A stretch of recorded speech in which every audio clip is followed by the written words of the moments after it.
Two great mysteries dominate our lives, love and money. What is love is a question that has been endlessly explored in stories, songs, books, movies, and television. But the same cannot be said about the question, what is money? It's not surprising that monetary theory hasn't inspired any blockbuster movies, but it was not even mentioned at the schools most of us attended. For most of us, the question, where does money come from, brings to mind a picture of the mint printing bills and stamping coins. Money, most of us believe, is created by the government. It's true, but only to a point. Those metal and paper symbols of value we usually think of as money are indeed produced by an agency of the federal government called the Mint. But the vast majority of money is not created by the Mint. It is created in huge amounts every day by private corporations known as banks. Most of us believe that banks lend out money that has been entrusted to them by depositors. Easy to picture, but not the truth. In fact, banks create the money they loan, not from the bank's own earnings, not from the money deposited, but directly from the borrower's promise to repay. The borrower's signature on the loan papers is an obligation to pay the bank the amount of the loan plus interest, or lose the house, the car, whatever asset was pledged as collateral. That's a big commitment from the borrower. What does the same signature require of the bank? The bank gets to conjure into existence the amount of the loan and just write it into the borrower's account. Sound far-fetched? Surely that can't be true. But it is.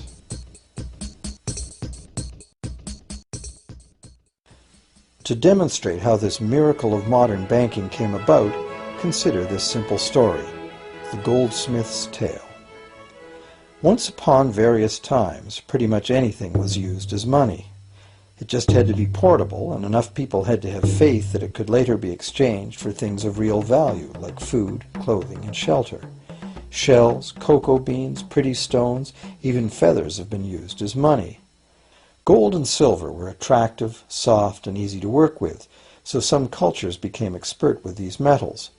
Goldsmiths made trade much easier by casting coins, standardized units of these metals whose weight and purity was certified.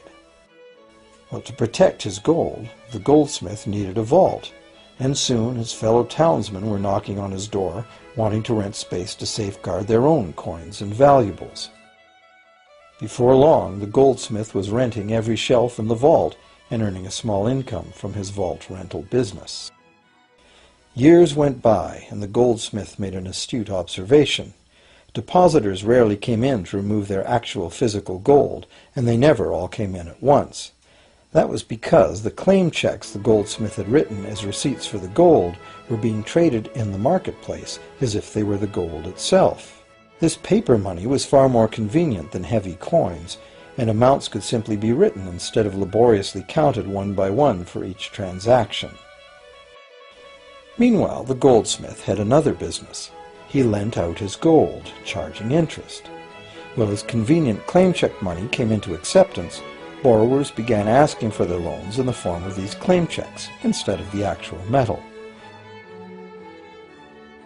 As industry expanded, more and more people asked the goldsmith for loans.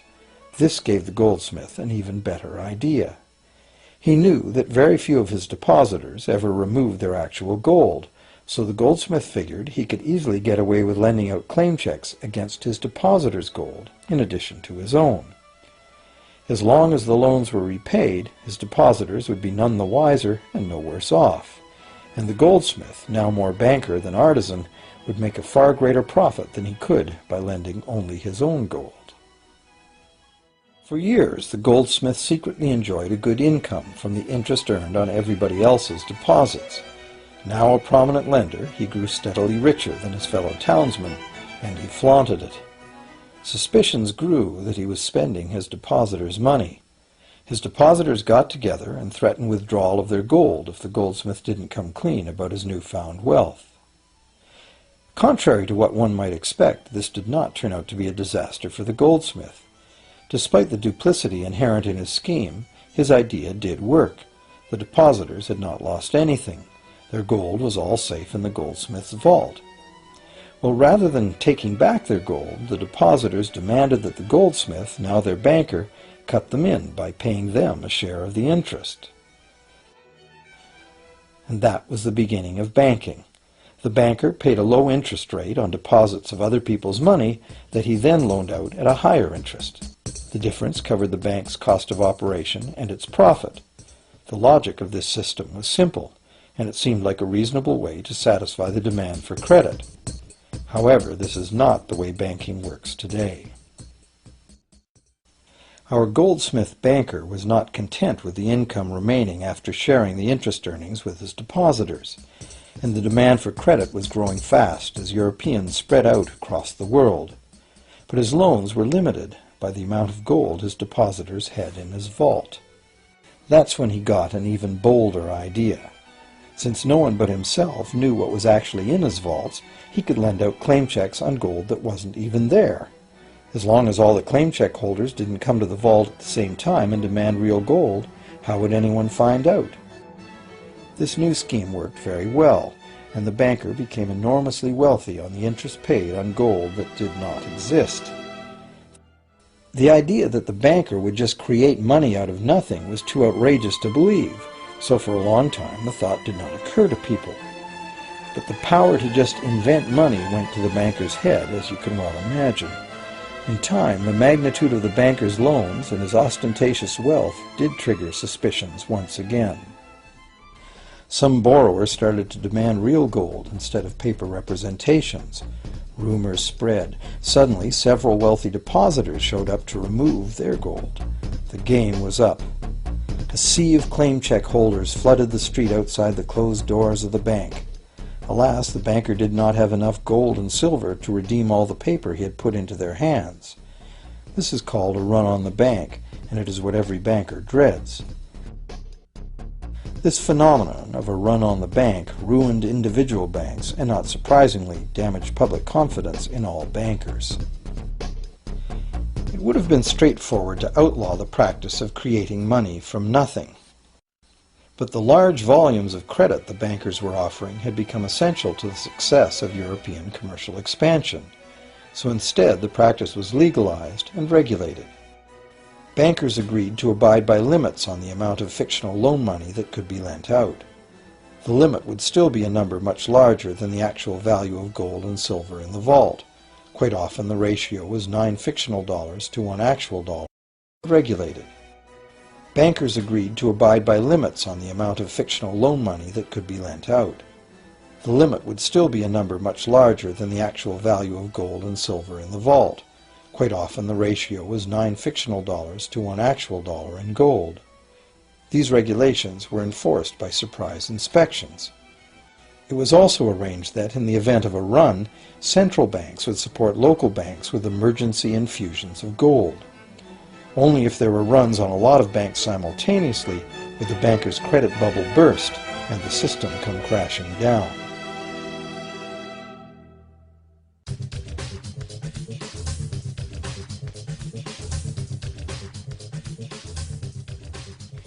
Over the years, the fractional reserve system and its integrated network of banks backed by a central bank has become the dominant money system of the world.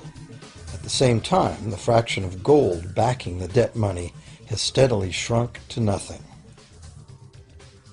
The basic nature of money has changed. In the past, a paper dollar was actually a receipt that could be redeemed for a fixed weight of gold or silver. In the present, a paper or digital dollar can only be redeemed for another paper or digital dollar. In the past, privately created bank credit existed only in the form of private banknotes, which people had the choice to refuse, just as we have the choice to refuse someone's private check today. In the present, privately created bank credit is legally convertible to government-issued fiat currency, the dollars, loonies, and pounds we habitually think of as money. Fiat currency is money created by government fiat or decree, and legal tender laws declare that citizens must accept this fiat money as payment for debt, or else the courts will not enforce the obligation. So now the question is If governments and banks can both just create money, then how much money exists? In the past, the total amount of money in existence was limited to the actual physical quantities of whatever commodity was in use as money. For example, in order for new gold or silver money to be created, more gold or silver had to be found and dug out of the ground. In the present, money is literally created as debt. New money is created whenever anyone takes a loan from the bank. As a result, the total amount of money that can be created has only one real limit: the total level of debt.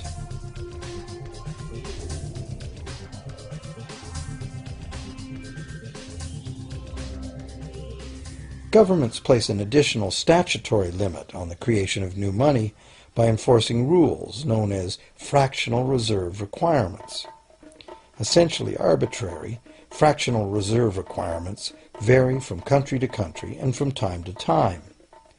In the past, it was common to require banks to have at least $1 worth of real gold in the vault to back $10 worth of debt money created.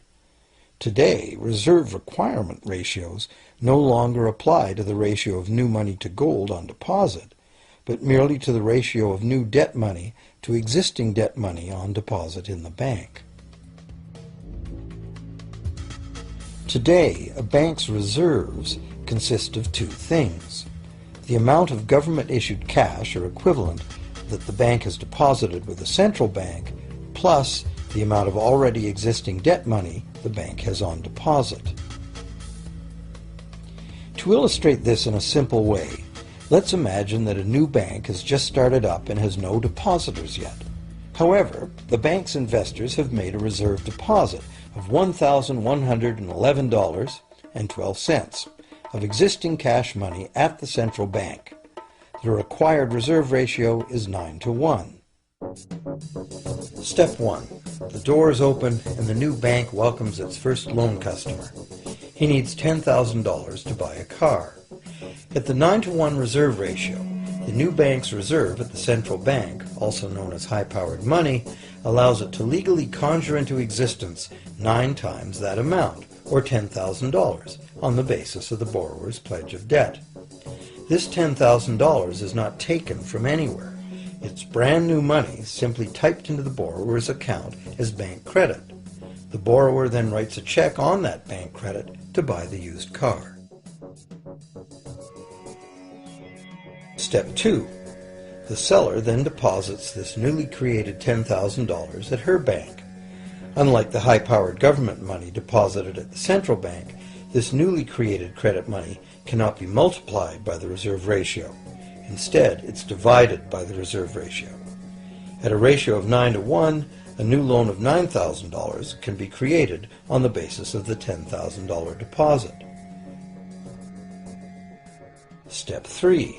If that $9,000 is then deposited by a third party at the same bank that created it or at a different one, it becomes the legal basis for a third issue of bank credit, this time for the amount of $8,100.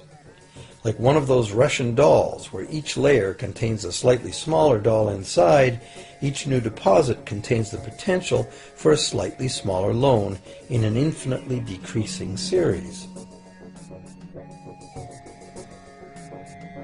Now, if the loan money created is not deposited at the bank, the process stops. That's the unpredictable part of the money creation mechanism. But more likely, at every step, the new money will be deposited at a bank, and the reserve ratio process can repeat itself over and over until almost $100,000 of brand new money has been created within the banking system. All of this new money has been created entirely from debt, and the whole process has been legally authorized by the initial reserve deposit of just $1,111.12, which is still sitting untouched at the central bank. What's more, under this ingenious system, the books of each bank in the chain must show that the bank has 10% more on deposit than it has out on loan. This gives banks a very real incentive to seek deposits in order to be able to make loans, supporting the general but misleading impression that loans come out of deposits. Now, unless all the successive loans are deposited at the same bank, it cannot be said that any one bank got to multiply its initial high-powered money reserve almost 90 times by issuing bank credit out of nothing. However, the banking system is a closed loop. Bank credit created at one bank becomes a deposit in another, and vice versa. In a theoretical world of perfectly equal exchanges, the ultimate effect would be exactly the same as if the whole process took place within one bank. That is, the bank's initial central bank reserve of a little over $1,100 allows it to ultimately collect interest on up to $100,000 the bank never had.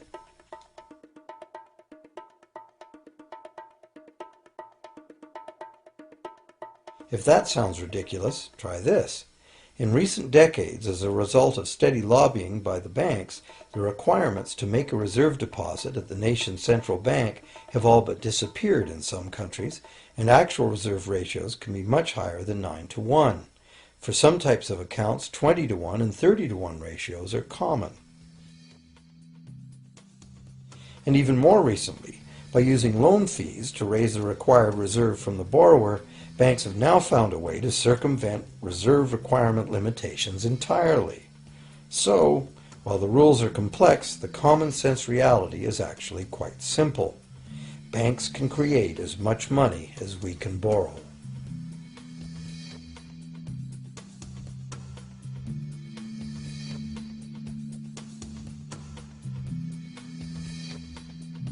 Despite the endlessly presented mint footage, government-created money typically accounts for less than 5% of the money in circulation. More than 95% of all money in existence today was created by someone signing a pledge of indebtedness to a bank.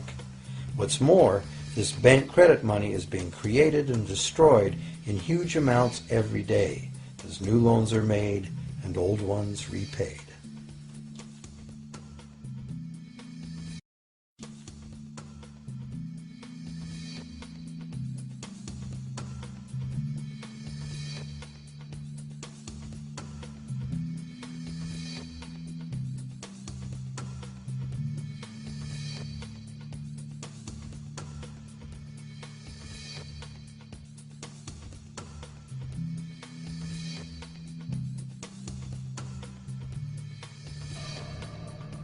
Banks can only practice this money system with the active cooperation of government. First, governments pass legal tender laws to make us use the national fiat currency. Secondly, governments allow private bank credit to be paid out in this government currency. Thirdly, government courts enforce debts.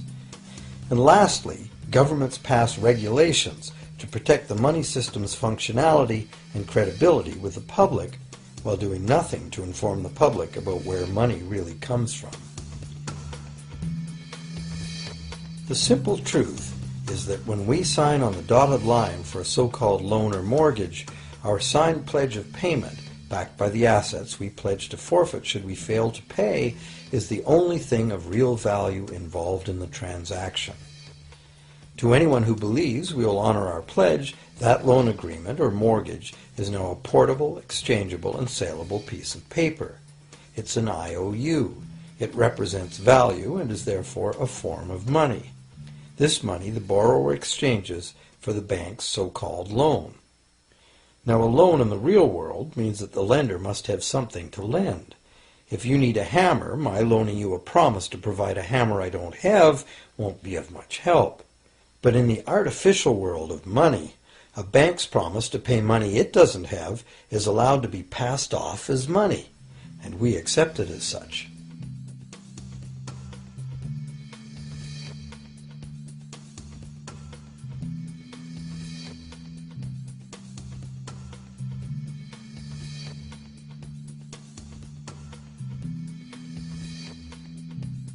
Once the borrower signs the pledge of debt, the bank then balances the transaction by creating, with a few keystrokes on a computer, a matching debt of the bank to the borrower. From the borrower's point of view, this becomes loan money in his or her account, and because the government allows this debt of the bank to the borrower to be converted to government fiat currency, everyone has to accept it as money. Again, the basic truth is very simple. Without the document the borrower signed, the banker would have nothing to lend. Have you ever wondered how everyone, governments, corporations, small businesses, families, can all be in debt at the same time and for such astronomical amounts? Have you ever questioned how there can be that much money out there to lend? Now you know. There isn't. Banks do not lend money. They simply create it from debt. And as debt is potentially unlimited, so is the supply of money. And as it turns out, the opposite situation is also true.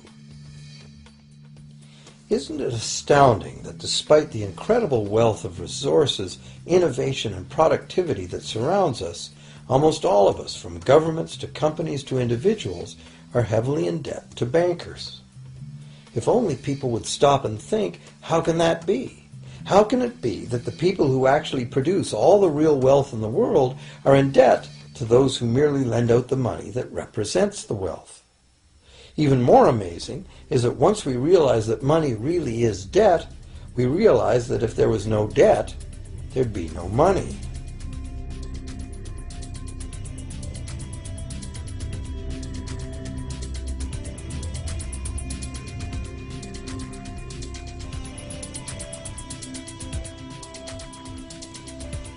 If this is news to you, you are not alone. Most people imagine that if all debts were paid off, the state of the economy would improve. It's certainly true on an individual level.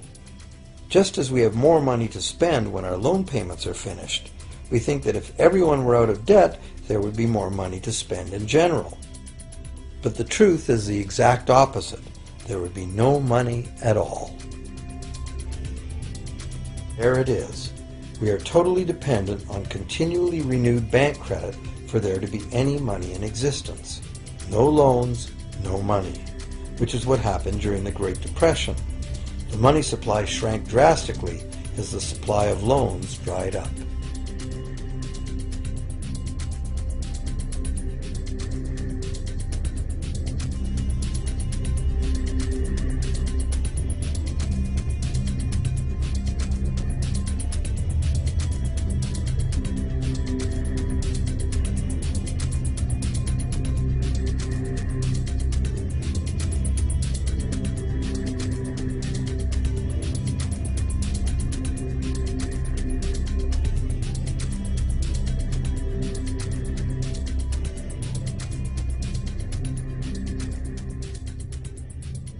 And that's not all. Banks create only the amount of the principal. They don't create the money to pay the interest. Where is that supposed to come from? The only place borrowers can go to obtain the money to pay interest is the general economy's overall money supply.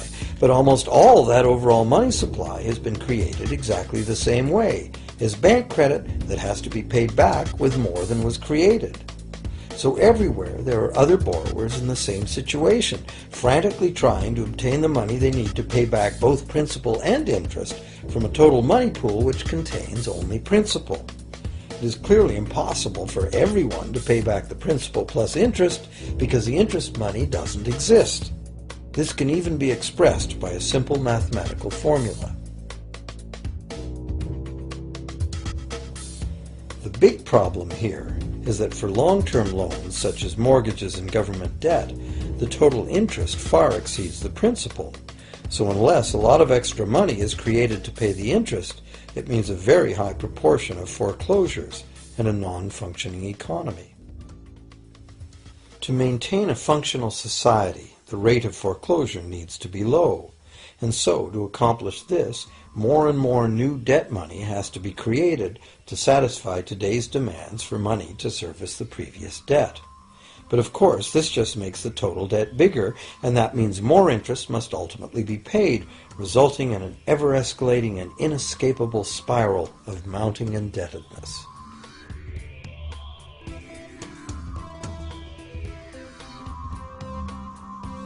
It is only the time lag between money's creation as new loans and its repayment that keeps the overall shortage of money from catching up and bankrupting the entire system. However, as the bank's insatiable credit monster gets bigger and bigger, the need to create more and more debt money to feed it becomes increasingly urgent. Why are interest rates so low? Why do we get unsolicited credit cards in the mail? Why is the U.S. government spending faster than ever? Could it be to stave off collapse of the entire monetary system? A rational person has to ask, can this really go on forever? Isn't a collapse inevitable?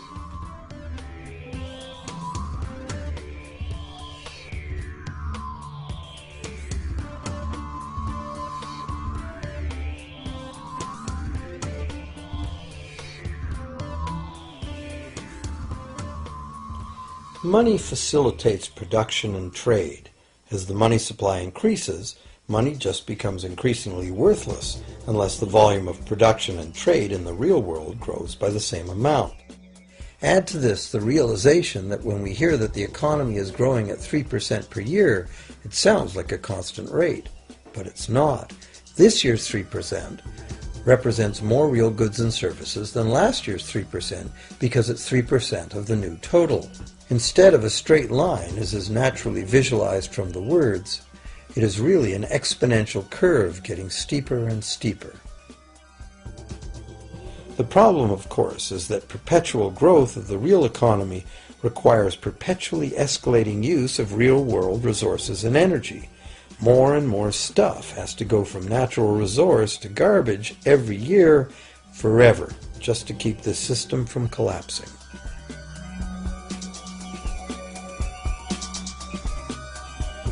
What can we do about this downright scary situation? For one thing, we need a very different concept of money. It's time more people ask themselves and their governments 4 simple questions. Around the world, governments borrow money at interest from private banks. Government debt is a major component of total debt, and servicing that debt takes a big chunk of our taxes. Now we know that banks simply create the money they lend, and that governments have given them permission to do this. So the first question is, why do governments choose to borrow money from private banks at interest when government could create all the interest-free money it needs itself? And the second big question is, why create money as debt at all? Why not create money that circulates permanently and doesn't have to be perpetually re-borrowed at interest in order to exist? The third question, how can a money system that can only function with perpetually accelerating growth be used to build a sustainable economy? Isn't it logical that perpetually accelerating growth and sustainability are incompatible? And finally, what is it about our current system that makes it totally dependent on perpetual growth? What needs to be changed to allow the creation of a sustainable economy? At one time, charging any interest on a loan was called usury and was subject to severe penalties, including death. Every major religion forbade usury. Most of the arguments made against the practice were moral.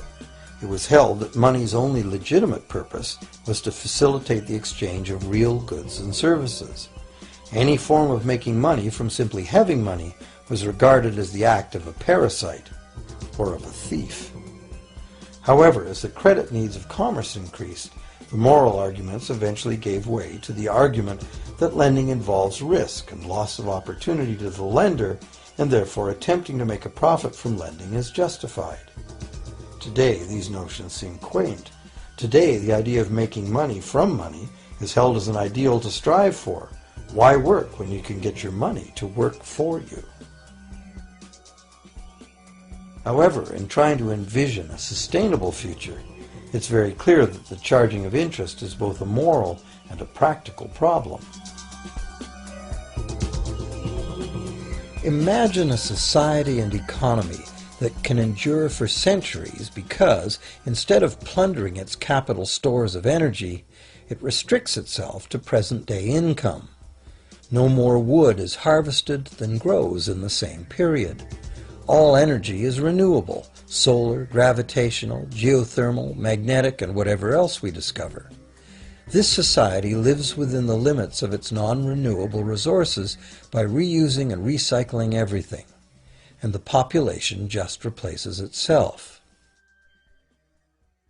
Such a society could never function using a money system utterly dependent on perpetually accelerating growth.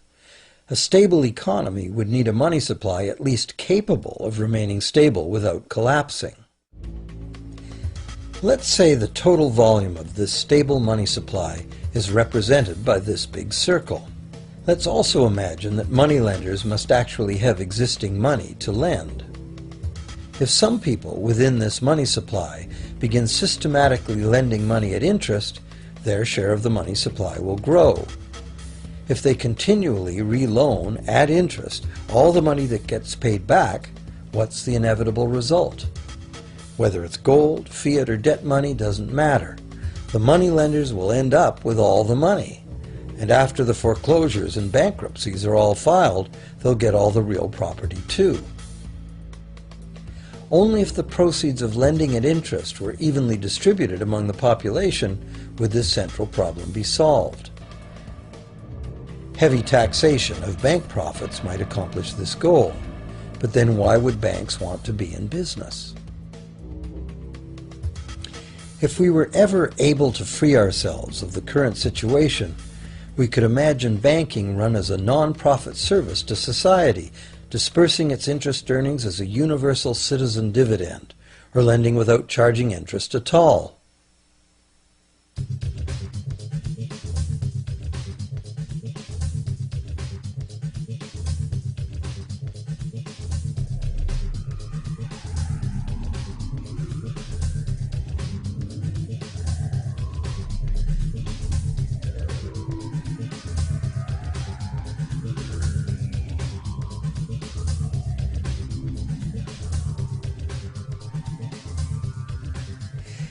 If it is the fundamental nature of the system that causes the problems, tinkering with the system cannot ever solve those problems. The system itself must be replaced. Many monetary critics call for a return to gold-based money, claiming that gold has a long history of reliability. They ignore the many scams that can be played with gold, shaving coins, debasing the metal, cornering the market, all of which were abundantly practiced in ancient Rome and contributed to its fall. Some advocate silver, it being more abundant than gold and therefore more difficult to corner. Many question the need to bring back precious metals at all. No one wants to go back to carrying heavy sacks of coins to go shopping. It's a certainty that paper, digital, plastic, or more likely biometric ID money would be the real medium of trade, with the same potential for creating unlimited debt money we have now. Beyond that, if gold again became the sole legal basis of money, those who have no gold would suddenly have no money. Other monetary reform advocates have concluded that greed and dishonesty are the main problems, and that there may be better ways to create an honest and equitable money system than returning to silver or gold. Inventive minds have proposed a variety of alternate ways to create money. Many private barter systems create money as debt, much as banks do, but it is done openly and without charging interest. An example is a barter system in which debt is expressed as pledges of hours of work, all work being valued equally at a dollar figure that then allows hours to be equated with the dollar price of goods. This kind of money system can be set up by anyone who can devise a way to do the accounting and find willing and trustworthy participants. Setting up a local barter money system, even if it were little used now, would be prudent emergency planning for any community. Monetary reform, like electoral reform, is a big topic, and one that requires a willingness to change and to think outside the box. Monetary reform, again, like electoral reform, will not come easily, because the enormously powerful interests that benefit from the existing system will do their utmost to maintain their advantage. Now that we've seen that money is just an idea, and that in reality money can be whatever we make it, Here's one very simple alternative monetary concept to consider. This model is based on systems that have worked in the past, in England and America, systems that were undermined and destroyed by the goldsmith bankers and their fractional reserve system.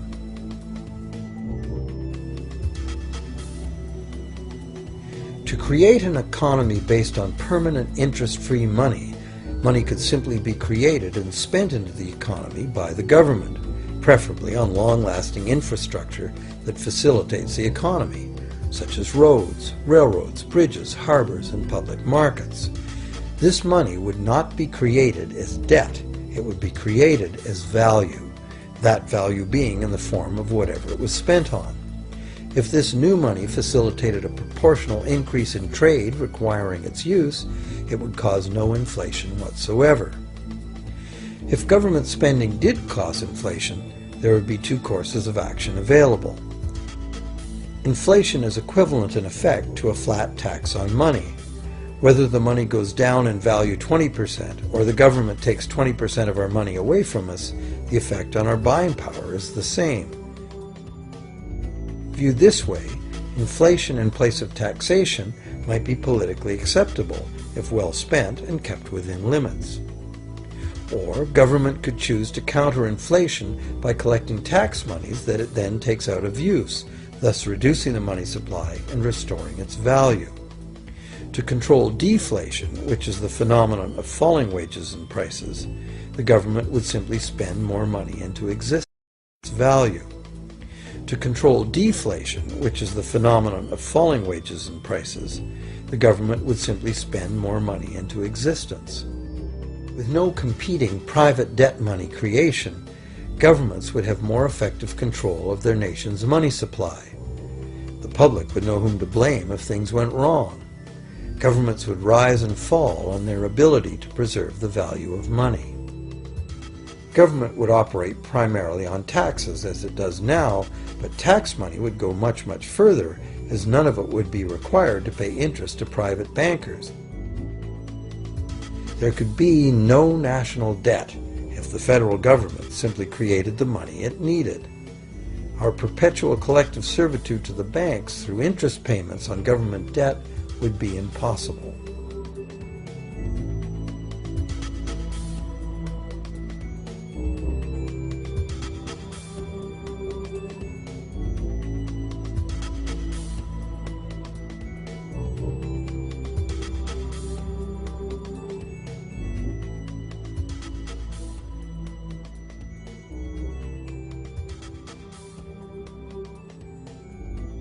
What we have been taught to believe is democracy and freedom has become in reality an ingenious and invisible form of economic dictatorship. As long as our entire society remains utterly dependent on bank credit for its supply of money, bankers will be in the position to make the decisions on who gets the money they need and who doesn't.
Few people are aware today that the history of the United States since the Revolution in 1776 has been, in large part, the story of an epic struggle to get free and stay free of control by the European international banks. This struggle was finally lost in 1913 when President Woodrow Wilson signed into effect the Federal Reserve Act, putting the international banking cartel in charge of creating America's money.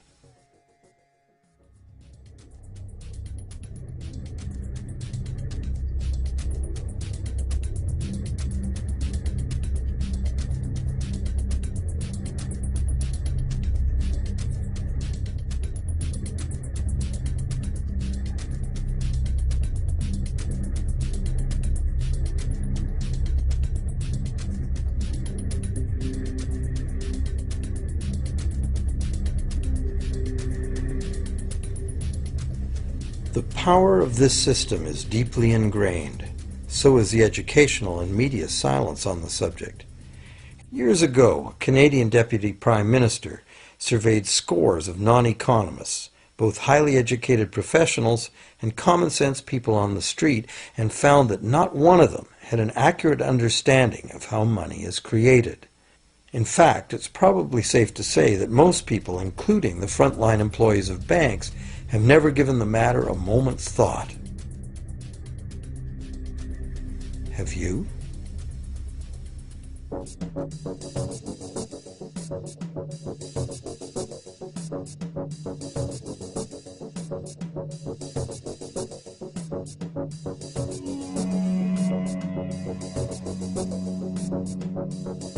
The modern money-as-debt system was born a little over 300 years ago, when the first Bank of England was set up with a royal charter for fractional lending of gold receipts at a modest ratio of 2 to 1. That modest ratio was just the proverbial foot in the door. The system is now worldwide, creates virtually unlimited amounts of money out of thin air, and has almost everyone on the planet chained to a perpetually growing debt that can never be paid off.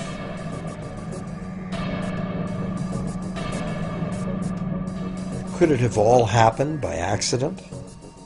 Or is it a conspiracy? Obviously, something very big is at stake here.